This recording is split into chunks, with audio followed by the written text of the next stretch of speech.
Alright, not that long and hard about this one, I was kind of waiting until it was late so I could get a last look at the injury reports. Looks like it's going to be a pretty clean, healthy game. KGB and Woodson are going to play. They might not be all the way there. Same for Anthony Henry, a couple of guys on that defensive line. So it's looking to be a pretty good game in between two teams that are at relative full strength right now. And I had to think about this one, obviously, because, I do think that whoever wins this game is going to go on to represent the conference in the Super Bowl. I don't think either of these teams can win a road game in the postseason at the other team's house.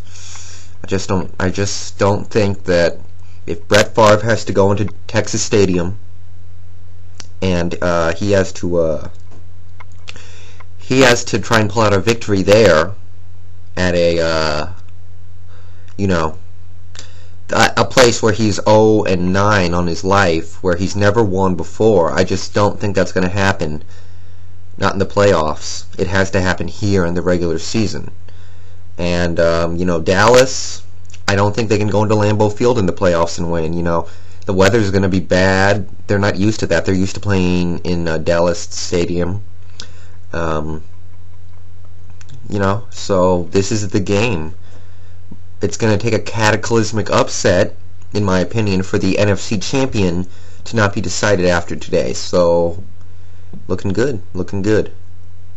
All that being said, I think when you saw what New England did to Dallas, they went, 4 wide, 5 wide receivers and forced them to put,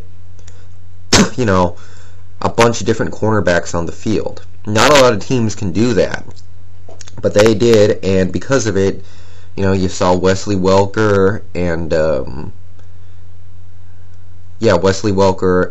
all the other New England receivers like Dante Stallworth and Randy Moss rip them apart because there was always somebody open, because you can't cover all those guys when you start forcing Jock Reeves and Nate Jones onto the field. And I think Green Bay is capable of doing that.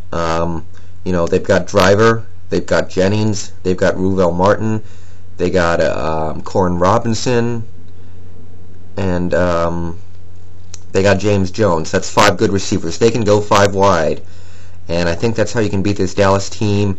You force them to play a bunch of defensive backs, and I think Green Bay is one of the teams out there that is capable of doing that. So I'm going to go with Green Bay on this one. It's a hell of a game to choose, and it's rough trying to start a week 0-1, so hopefully I can nail this one. But I think Green Bay's going to find a way to pull it out. Just kind of going with my gut here because these teams are pretty equal, and I don't think one's definitively better than the other. So I just got a gut feeling about those 5 wide receivers. So give me Green Bay. I'll come up with the rest of my picks at a later date.